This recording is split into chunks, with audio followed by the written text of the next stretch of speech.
Não sei se conhecem o filme do Aladino. O filme em imagem real, digamos assim, ou seja, com pessoas verdadeiras. Talvez não seja a vossa versão preferida. É uma versão interessante, tem algumas diferenças dos livros, ou de alguns livros, porque também cada livro tem pequenas diferenças. Eu não sei se podes colocar, Júlia, o primeiro slide. O filme eu diria que há cerca de 3 personagens principais. 3 personagens que querem ser vistos pelos outros, pelas outras pessoas. Então a Jasmine quer ser vista como sultana, não como passa, mas como sultana, a pessoa que manda o sultão em feminino. O Jafar quer ser visto como o primeiro, ele não quer ser o segundo, ele quer ser o primeiro, ele quer ser o sultão.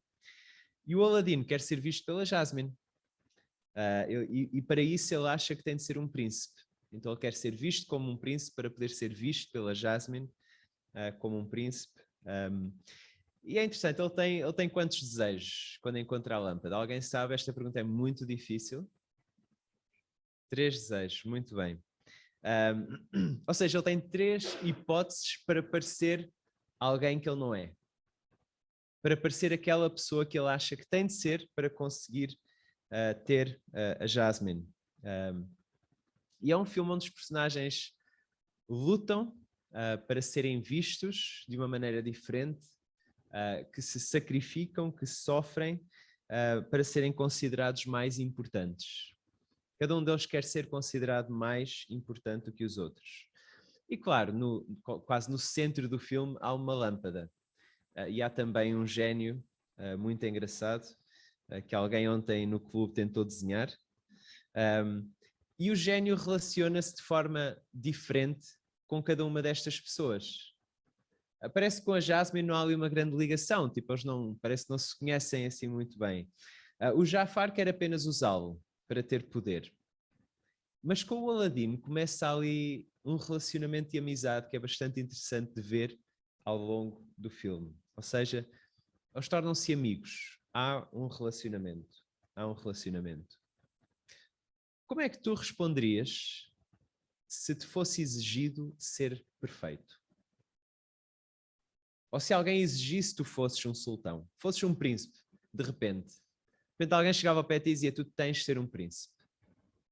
Ou o teu chefe no trabalho diria, o teu trabalho tem de ser perfeito. Ou os teus pais, ou a tua esposa, ou o teu marido, diria, tu tens de ser perfeito. Como é que te irias sentir? Como é que irias responder a esta necessidade de perfeição? Provavelmente irias tentar esforçar ao máximo, principalmente se fosse no trabalho, não principalmente, imagino que no casamento também, ou fora do casamento, na família, no teu relacionamento com os teus pais, mas irias fazer um esforço. E porquê que eu estou a falar desta necessidade de perfeição? Porque a semana passada, nos últimos versículos que vimos, em Mateus 5, vemos esta necessidade que Jesus diz de sermos perfeitos. Jesus diz, sede vós perfeitos, como perfeito é o vosso Pai que está nos céus. No capítulo 5 do Evangelho de Mateus, da biografia de Jesus que Mateus escreve, no último versículo, no versículo 48. Como é que respondemos a esta exigência? Então Jesus está a falar para os seus seguidores e diz que eles precisam de ser perfeitos. Esforço, sim, mas só esforço não chega. Só esforço não vai dar.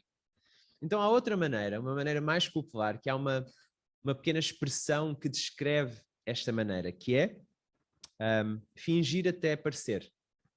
Fake it till you make it. Fingir até parecer. É uma espécie também de síndrome de impostor. Eu não sabia que havia um síndrome de impostor, mas há o síndrome de impostor. E já conseguem imaginar que síndrome é este? Ou seja, não conseguimos a perfeição, então vamos tentar dar uma imagem, aparentar algo que não somos, mas para tentar mostrar que somos perfeitos. Isto não faz sentido na fé cristã. Não faz sentido, não faz qualquer sentido. E a passagem que hoje vamos ler vai-nos mostrar 3 atividades, 3 coisas que são feitas, 3 atividades religiosas, digamos assim, ou de piedade, que mostram que não faz sentido mostrar algo que não somos. Ou seja, que aquilo que fazemos, digamos, os fins não justificam os meios. Não basta apenas fazeres algo, o que importa é a motivação com que fazes aquilo que fazes. Caso contrário, a atividade em si não tem valor. Às vezes queremos que alguém faça alguma coisa. E pensamos assim, desde que fique feito, eu não me importo. Podes estar contente, podes estar chateado, desde que faças a tua cama, por mim está ótimo.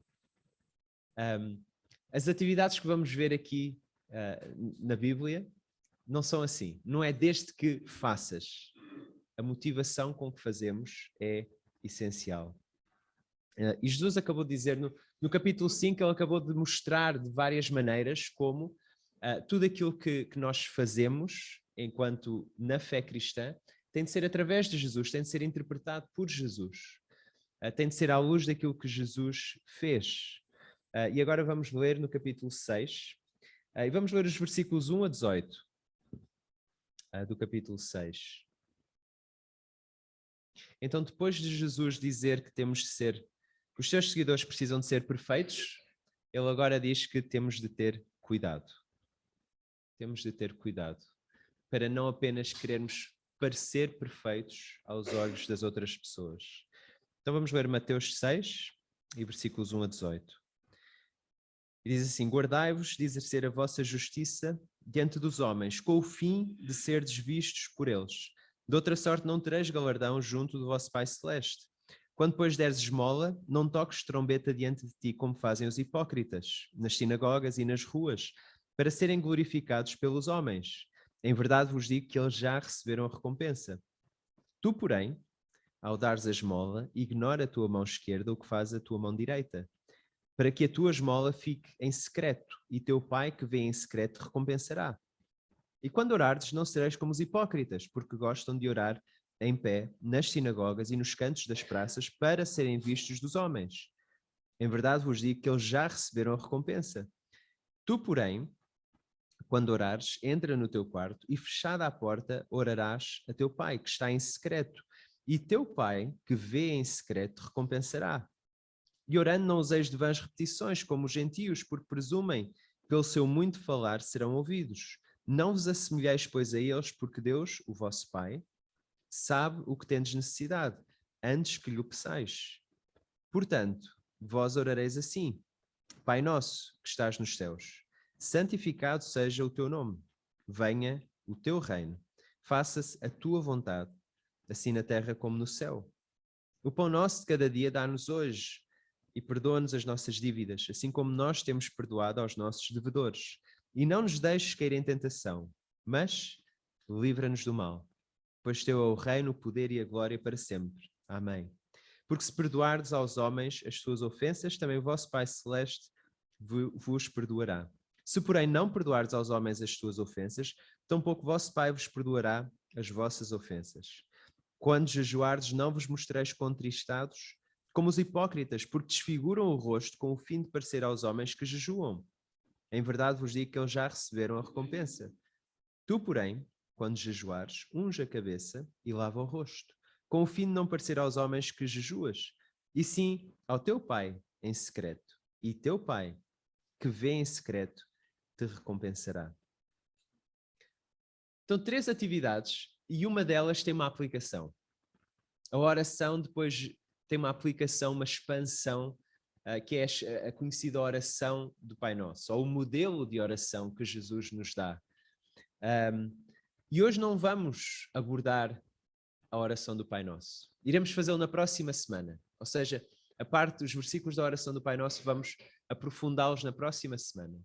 Mas hoje vamos ver estas 3 atividades que têm um esquema. Elas têm um esquema. Então Jesus menciona cada atividade e começa por dizer: não façam assim como os hipócritas. Apenas com o propósito de serem vistos pelos homens, antes façam assim, porque, em segredo, em intimidade, porque o vosso Pai vê. Ele vê e ele recompensará. Então esta estrutura aparece em cada uma destas 3 atividades. E a primeira que vemos é acerca do jejum.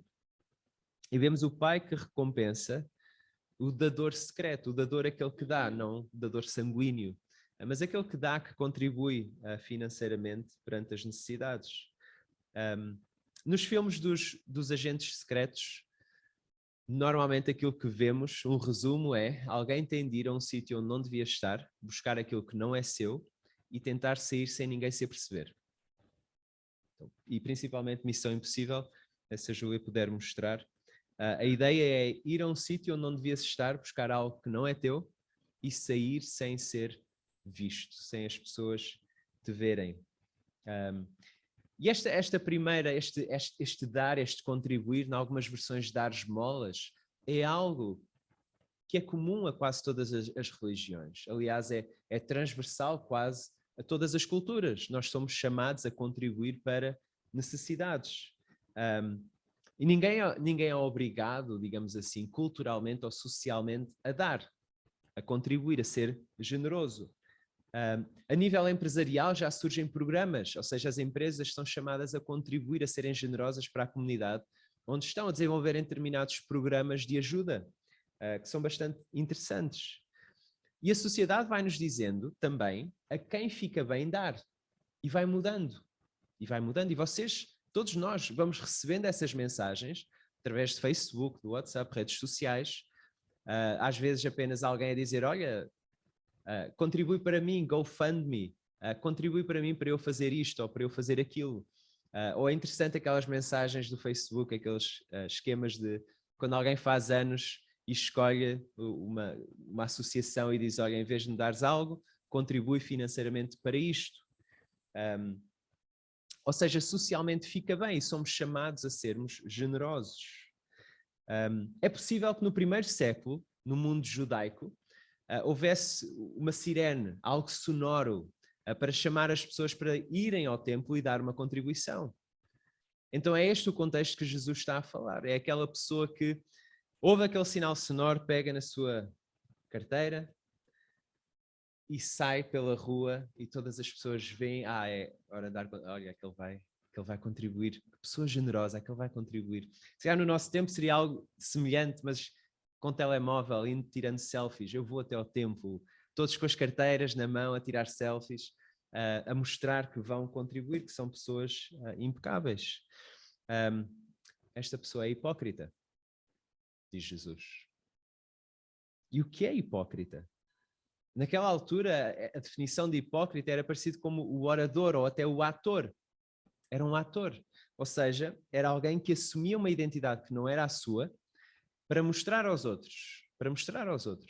Era mesmo como um ator numa peça. Ou seja, numa peça os atores não têm a sua própria identidade, eles assumem uma identidade.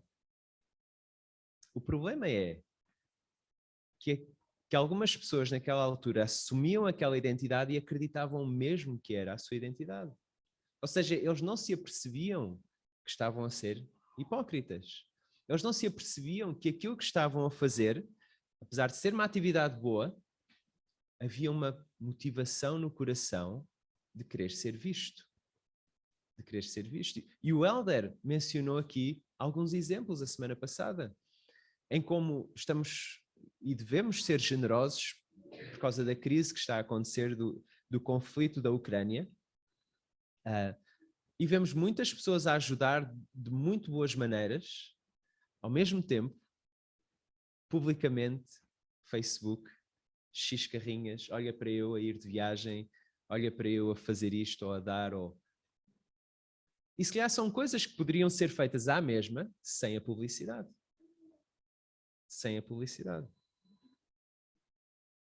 O problema com este tipo de hipocrisias é que nós podemos começar a acreditar que isto é o melhor que temos. Ou seja, que na atividade que fazemos, o melhor que temos é aquilo que as outras pessoas têm para nos dizer enquanto estamos a fazer. Ou seja, que são os comentários, que é a valorização para com as outras pessoas, é a imagem que elas constroem de nós. Que isso é o mais importante. E Jesus está a dizer: isso é hipocrisia. Isso é assumires uma identidade que não é a tua e acreditares que é a tua. melhor recompensa. Jesus diz, se é essa a recompensa que queres, já a tens. Ou seja, quando fazemos uma atividade de ajuda, de caridade, e no nosso coração parte da motivação é para mostrar, então essa é toda a recompensa que vamos ter. É algo muito frágil, porque na mente de outra pessoa, tu vais parecer alguém simpático. Acabou. Não há mais nenhuma recompensa por aquilo que fizeste. Não há mais nada em si. Mas há outra maneira. Aqui está a missão que parece impossível que Jesus nos diz, que é tentar esquecer até a contribuição que foi feita. Ele diz, ignora a tua mão esquerda o que faz a tua mão direita. Isto é impossível, não é? É como o Tom Cruise tentar estar ali e não tocar. É muito difícil, é até ridículo, não é? Porque como é que algo nosso vai fazer algo que nós não sabemos? Como é que algo nosso... Enquanto crianças, quando há um acidente, alguém partiu alguma coisa, nós tentamos justificar dessa maneira. Foi a minha mão e eu não sabia o que é que ela estava a fazer. Ou foi o meu pé que chutou a bola sem querer, não teve nada a ver comigo. Mas aquilo que Jesus está a tentar dizer é, faz um esforço até por te esqueceres daquilo que estás a fazer, da maneira como estás a contribuir, da maneira como estás a ajudar. Afasta isso até da tua mente. Ou seja, não só não faças as coisas de forma tão pública, quando não há necessidade, não partilhes, mas mesmo tu próprio, esforça-te por até esquecer aquilo que fizeste. Para mim é mais fácil esquecer algumas coisas que faço, mas devemos fazer esse esforço, é isso que Jesus nos está a dizer. Então imagina que há uma necessidade, e há duas maneiras que podemos fazer. Nós queremos nos envolver, nós queremos contribuir de alguma maneira. Então podemos ir e encontramos alguém pelo caminho e dizemos, olha, eu vou, sabes, pessoa tal, oh, pobre coitado, eu vou até lá dar-me ajuda. Então vá, até logo. Encontramos outra pessoa, sim, eu vou até, pobre coitado, não precisa de alguma coisa, então eu vou até lá dar-me ajuda. Vão ver a imagem que eu já construí de mim a ajudar os pobres coitados. Essa é toda a recompensa que eu vou ter. Da parte de Deus eu não vou ter mais nada. A atividade até pode ser uma ajuda para a outra pessoa em si, mas enquanto cristão, ficou vazia de algo mais, ficou completamente vazia. Ou eu posso não dizer nada e dar uma ajuda que até pode ser anónima, sem a pessoa saber quem é que a ajudou. Ou mesmo não sendo anónima, pode ser confidencial, mais ninguém sabe. Mas o Pai sabe. Que é algo que é repetido aqui várias vezes nesta passagem. Deus sabe, Deus vê, Deus vê. Ele sabe sempre. Não há nada que façamos, como lemos naquele salmo, que fique oculto a Deus, que fique escondido de Deus. Então que os nossos contributos sejam secretos de certa forma, ou que haja algo de secreto na maneira como contribuímos generosamente. É difícil porque de certa forma nós gostamos de partilhar a nossa vida no Instagram, no Facebook, gostamos de partilhar aquilo que conseguimos, digamos assim. E em parte a motivação é para relacionamento, são os nossos amigos, familiares, e queremos mostrar um bocado da nossa vida. Mas há algo de motivação no nosso coração, quando fazemos coisas generosas e de contribuir, que é hipocrisia. Que Jesus diz que é hipocrisia. A fé cristã tem um Pai bom e generoso, que nos chama a sermos generosos. Jesus espera que sejamos generosos. Ele diz, quando deres. Ele parte do princípio que nós estamos a dar, a contribuir de alguma maneira. Ele diz, quando deres. Ou seja, nós podemos dar enquanto cristãos porque Deus deu primeiro. Ele foi generoso connosco e Ele chama-nos a sermos generosos também. E há recompensas. Jesus diz, o teu Pai te recompensará. E não sabemos exatamente que recompensa é. Mas conhecendo Deus, em Jesus conhecendo Deus, podemos ter a certeza que a recompensa é algo bom. E de certa forma é algo que até já temos, que é a generosidade do Pai para connosco. Nos versículos 5 a 8 nós vemos o Pai que recompensa ao que ora. Não sei se viram este filme, já o mencionámos algumas vezes nas pregações, é um clássico do cinema, em que temos o Truman a dizer todas as manhãs. Ele abre a porta de casa e todas as manhãs está lá aquela família de vizinhos. Ele diz, bom dia, e caso não vos veja, boa tarde e boa noite. Todas as manhãs é isto. Todas as manhãs ele diz a mesma coisa. E ele achava que vivia uma vida normal. Ele achava que onde vivia, que aquela era mesmo a sua casa, que aquela era mesmo a sua esposa, que aqueles eram os seus amigos, os seus colegas de trabalho. E, no entanto, nós que estamos a ver o filme, sabemos que ele está num filme, ele está num ecrã de televisão, ele faz parte de um programa, uma espécie de reality show, um programa da vida real. Ele era um ator sem saber. Ele genuinamente não sabia que era um ator e todos os outros à sua volta eram atores. Ele vivia de acordo com um guião do realizador. O realizador tentava sempre orientar a sua vida e limitar a sua vida. Em relação à oração, há duas coisas que Jesus diz que são erradas e que mostram a motivação errada e que levam à recompensa errada. E mais uma vez nós temos aqui a acusação de hipocrisia. No versículo 5, e quando orares não sereis como os hipócritas, porque gostam de orar em pé nas sinagogas e nos cantos das praças para serem vistos dos homens. Esta é a primeira acusação. É onde orar e como orar. E a segunda acusação está no versículo 7. Orando não useis de vãs repetições como os gentios, porque presumem que pelo seu muito falar serão ouvidos. E é claro que estas localizações de orar na praça ou na sinagoga têm a ver com o sistema judaico daquela altura. Mas a questão que devemos fazer é para quem são as nossas orações? Então, na vida cristã, a oração é falar com Deus. É um bocadinho aquela música, a primeira música que cantámos, em que falamos acerca do nosso Deus. Então, se há um Deus e nós temos um relacionamento com Ele através de Jesus, então é natural que falemos com Ele. Mas para quem são as nossas orações? Nós somos chamados a orar. E algumas das nossas orações são públicas, e já ouviram aqui, hoje de manhã, algumas. E porque algumas das nossas orações são públicas, corremos o mesmo risco de hipocrisia. Ou seja, de orar e estarmos no nosso coração a pensar em quem está à nossa volta e naquilo que as pessoas estão a pensar acerca de nós. Então alguns podem dizer, bom, esse não é o meu caso, eu não oro na igreja. A questão é, oras de todo? Costumas orar?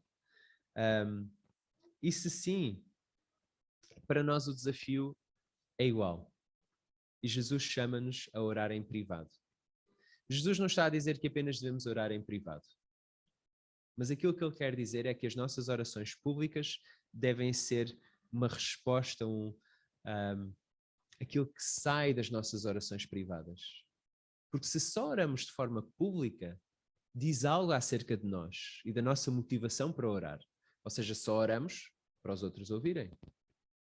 Agora, se a nossa oração pública é apenas aquilo que sai também das nossas orações privadas, nós, de uma forma privada, no nosso quarto, nós estamos a orar a Deus, não há mais ninguém.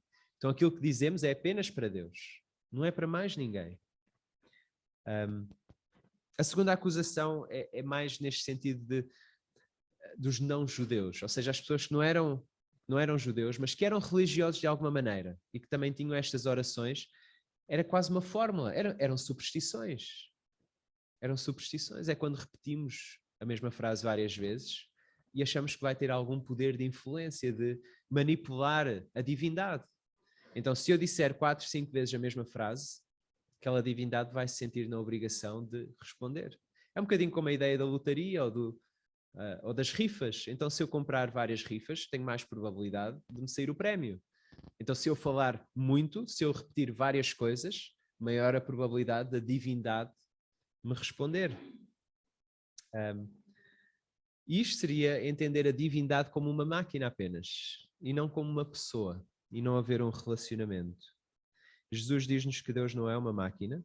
A máquina não sabe quais são as nossas necessidades. No versículo 8 ele diz, o teu pai, ele sabe quais são as tuas necessidades antes de lhe pedires. Então Jesus desafia a pessoa que ora publicamente. Na igreja, em casa, no culto, no grupo familiar, no GIF, jovens, no clube, no estudo de senhoras. Ele desafia as nossas orações em público. Aqui é que sejam sem fórmulas, sem frases. Alguma frase que repetimos sempre que oramos. E se sim, porquê? Começamos sempre da mesma maneira, terminamos sempre da mesma maneira. Como é que a Bíblia pode informar e formar as nossas orações? Que é algo que eu tenho pensado muito com esta passagem e que me leva a pensar como é que eu oro e porquê que eu oro assim, e será que eu estou apenas a repetir coisas que eu estou habituado a repetir? Porque quando repetimos muito uma coisa é como dizer uma palavra, se dissermos uma palavra 50 vezes, depois parece que ela perde o significado. Se oramos sempre da mesma forma, ou com as mesmas frases, ou com as mesmas palavras, será que estamos a perder o significado, a intenção do nosso coração ao orar? E é claro que há aspectos das orações que devem ser diferentes, ou seja, quando estamos a orar em privado, e não é a mesma coisa que quando estamos a orar num casamento. Não estamos a trazer coisas privadas nossas para, digamos assim, para o culto de domingo, que deve ser diferente da maneira como oramos à quinta-feira, que é uma forma mais privada. Então as nossas orações devem ir variando consoante o contexto, mas nunca esquecendo que o alvo da nossa oração, a pessoa para quem estamos a orar é Deus, não é as pessoas à nossa volta. Então há várias diferenças. Faz-me impressão um dos treinadores de futebol do Daniel, que é o meu filho do meio, porque eu olho para ele, eu estou a ver o treino, e ele está a dar o treino às crianças, e ele às vezes está a explicar exercícios, ou aquilo que eles devem fazer, e está a olhar para nós, para os pais. E a mim eu penso assim, porquê que ele está a olhar para mim? Tipo, ele devia estar a olhar para... Porque ele tem os miúdos, está a falar e a explicar e olha para nós. E aquilo faz um bocado de confusão. É tipo, não olhes para mim, olha para eles, é para eles que tu deves estar a falar. Parece que era, não sei, na minha ideia, que era a minha aprovação, ou quer-se mostrar. Quer-se mostrar. Será que com as nossas orações nós queremos apenas nos mostrar? Ou será que estamos a pensar em Deus? Será que queremos uma reputação frágil na cabeça das outras pessoas a pensar, uau, que oração fervorosa daquela pessoa, deve ter uma fé espetacular? Ou será que estamos a pensar em Deus e a orar para Deus? Nós somos chamados a orar com transparência, com honestidade. Quer sejam orações curtas, quer sejam orações compridas, quer sejam orações mais poéticas, menos poéticas. A ideia é a motivação da nossa oração. Há um Deus que existe, Ele importa-se connosco. Nas nossas orações é interessante que temos esta palavra Pai. Esta palavra Pai, que significa um relacionamento. Ou seja, nós temos um relacionamento com o nosso Pai e seria trágico estarmos a fazer de conta que estamos a falar com o nosso Pai, mas no fundo estamos a falar com as outras pessoas à nossa volta. Em terceiro lugar, o Pai que recompensa aquele que jejua. Vocês conhecem o nome deste esquilo? Eu não sabia. Mas acho que é Scrat. Muito bem, Johnny. Então é o animal que corre atrás de comida o filme inteiro e nunca a consegue apanhar. O Scrat é como as pessoas aqui mencionadas que querem mostrar que estão a jejuar com os olhos bugalhados e expressão de desespero. Ou seja, Jesus está a dizer, olha, se queres fazer jejum, não te pareças como o Scrat. Ou seja, que estás esfomeado e que precisas muito comer, estás prestes a desfalecer. Mas há algo mais do que isso. Mas porquê jejum? Jesus disse a determinada altura no seu ministério, ele disse que os seus discípulos não precisavam de jejuar porque Jesus estava com eles, eles não deviam jejuar naquela altura. Foi questionado, porquê que os teus discípulos não jejuam? Ele disse, olha, este não é o momento para eles jejuarem porque eu estou aqui agora com eles. Jesus não estava a desvalorizar o jejum. Ele próprio jejuou no início do seu ministério, 40 dias no deserto. No livro de Atos, que é o livro que relata aquilo que aconteceu após a ressurreição, a morte e a ressurreição de Jesus, e como é que os cristãos reagiram e o que é que eles fizeram a seguir a isso, o jejum fazia parte da vida da fé cristã. Em algumas cartas lemos também acerca do jejum.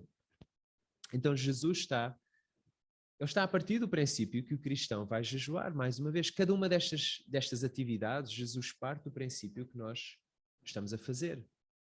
É claro que o jejum tem algumas implicações em questões de saúde. Se calhar há uma outra pessoa que terá de ter cuidado na maneira como jejua. Mas o jejum, e naquela altura havia festividades judaicas, da qual o jejum fazia parte. Ou seja, todos os anos havia alturas em que eles eram chamados, o povo judeu era chamado a jejuar. Parece estranho associar uma festa a jejum, não é? Festa, comida, jejum ao mesmo tempo. Mas o jejum era também uma atividade que era feita em arrependimento, ou seja, quando alguém que acreditava em Deus reconhecia o seu pecado e se arrependia, ou quando algo grave acontecia na sua vida, o jejum. E mesmo que não sejas cristão, provavelmente já viste isto, ou seja, quando algo trágico acontece, as pessoas não querem comer. Não sentem essa necessidade de comer. Então o jejum é abdicar de comida por um espaço de tempo, maior ou mais pequeno, ou abdicar de alguns alimentos, não apenas para cumprir uma dieta, não apenas em janeiro, no início do ano, mas com um objetivo, com um propósito.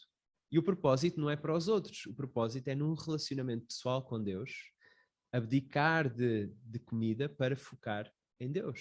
Para focar em Deus. O jejum tem este propósito. E se não tem este propósito, deixa de ser jejum de forma bíblica. Aquilo que Jesus está a falar é que aquilo que costumava ser um sinal de humilhação, o jejum, tornou-se num sinal de ostentação, das pessoas quererem mostrar o quão espirituais são. O quão espirituais são. Então elas andavam tipo Scrat, a mostrar na sua expressão, sem barbear, a cheirar mal, sem tomar banho, mas de alguma maneira visualmente mostravam que estavam a fazer jejum, então mostravam que estavam a querer ser espirituais. E Jesus diz para não fazer isso. Que as pessoas não saibam que estás a fazer jejum. É essa a ideia. Que as pessoas não saibam. Porque se já tens a recompensa da parte das pessoas, de elas acharem que tu és uma pessoa muito espiritual, então já não vais receber mais nada. Então 3 atividades que, se feitas em secreto, elas são sempre vistas pelo Pai. Sempre. Que é um grande encorajamento para nós. Cada coisinha. Às vezes fazemos algo bom. Algo bom para a sociedade. E pensamos assim, não está aqui ninguém para tirar uma fotografia, o meu telemóvel não tem bateria para publicar, perdi uma oportunidade. Ou fazemos algo e pensamos assim, alguém viu? Alguém? Não? Tipo, Deus vê. Deus vê tudo aquilo que nós fazemos. Nós não precisamos de uma identidade frágil que depende das outras pessoas. Ou seja, que nós apenas nos sentimos valorizados enquanto cristãos se as outras pessoas estão a ver as atividades que fazemos religiosas. Somos apenas um bom cristão se estamos a orar publicamente e as outras pessoas estão a ouvir e estão a apreciar as nossas orações. Não é essa a ideia. O Aladino queria a todo custo ser uma pessoa diferente. A todo custo. Ele queria ser alguém que não era. Com o primeiro desejo, sabem o que é que, de acordo com o filme, qual foi o seu primeiro desejo? Lembras-te, Beth? O primeiro desejo do Aladino. Sim, há um não oficial. Então o primeiro ele enganou o gênio, não foi? Para sair da caverna. O oficial foi? Tornar-se príncipe. Muito bem. Então o primeiro oficial, que ele foi muito esperto, foi tornar-se príncipe. O segundo também foi estranho, não é? Porque foi o gênio que salvou-lhe a vida e fez com que ele assinasse algo, mas ele estava inconsciente. Mas sim, esse é o segundo. E depois o terceiro, a sua terceira oportunidade para ser aquela pessoa diferente. E com o terceiro desejo, o Aladino escolhe o relacionamento. Ele escolhe libertar o gênio da lâmpada, ele escolhe a amizade, que foi algo bastante interessante. Ou seja, aquele relacionamento foi aquilo que no final ele mais valorizou. Ele colocou em risco aquela pessoa que ele queria ser, que já não era naquela altura do filme. Ele deixou de ser príncipe. Então o seu terceiro desejo podia ser voltar a ser príncipe de alguma maneira. Mas ele não quis. Ele recusou essa valorização das pessoas. Ele escolheu o relacionamento, podendo perder tudo aquilo que ele queria, perdendo a valorização da Jasmine e do seu pai, do sultão. Ele escolheu o relacionamento. Não é fácil abdicar do reconhecimento das outras pessoas. Não é fácil viver sem procurar a nossa valorização nas outras pessoas, não publicar as nossas atividades religiosas ou piedosas, mas vale a pena. Mas vale a pena, porque o Pai vê e Ele dá a recompensa. O Senhor do Universo, que Deus nunca tira o olhar de nós, mas isso aconteceu porque Ele teve de virar as costas ao seu Filho. Para Ele nunca tirar os olhos de nós, Ele teve de virar as costas ao seu Filho. Na cruz, Jesus entregou a sua vida para pagar pelo nosso pecado, para nos resgatar do nosso pecado. E o nosso pecado é ilustrado muito desta maneira, ou seja, nós estamos encurvados em nós próprios. Só queremos saber de nós. E Jesus veio, Ele morreu para pagar o preço desse pecado. E através de Jesus nós podemos ter um Pai. E só através de Jesus é que nós temos este Pai, que olha para nós.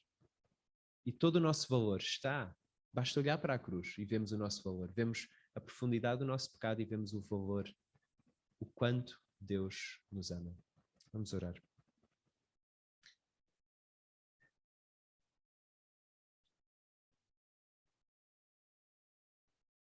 Nosso Deus e Pai, queremos te agradecer pelo sacrifício de Jesus. Queremos te agradecer porque nós temos um problema em que nós queremos parecer bem aos outros, a todos aqueles que nos rodeiam. Queremos parecer mais e melhor. Queremos ser alguém que no fundo nós não somos. Senhor, agradecemos porque na cruz Jesus pagou o preço daquilo que nós na realidade somos. Somos pessoas pecadoras, pessoas curvadas em nós próprios, pessoas que procuram apenas avançar os nossos próprios propósitos. Senhor, ajuda-nos a valorizar aquilo que Jesus fez por nós. Ajuda-nos também a ver as motivações do nosso coração naquilo que fazemos. Ajuda-nos a não procurar o valor e as palmas das pessoas à nossa volta. Mas aquilo que fazemos, que o façamos para Ti, que o façamos com a motivação correta. E, Senhor, agradecemos porque não só Tu vês, mas como também há uma recompensa, há um relacionamento aprofundado contigo. E disso podemos ter a certeza e a confiança. Senhor, agradecemos porque temos este relacionamento por causa daquilo que Jesus fez. E por ele nós te agradecemos e oramos. Amém.